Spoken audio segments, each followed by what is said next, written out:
How to change background in Zoom app. Hello everyone, I am Bishaka and welcome to our channel. I will take you through the step-by-step process on how to change background in Zoom app. Now let's get right into the tutorial. Firstly, go ahead and open the Zoom application on your device. Now you can create a new meeting or join a new meeting.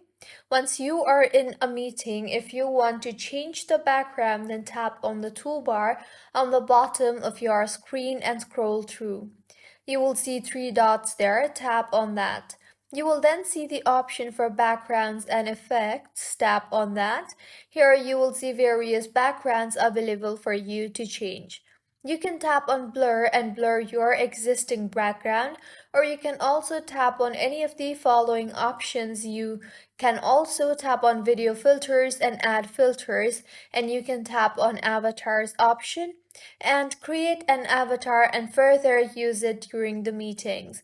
Also, if you want, you can toggle on the button for apply to all meetings and use this avatar in all your meetings.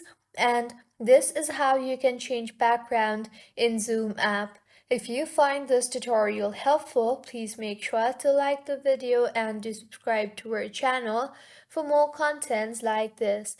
Thank you for staying with us until the end.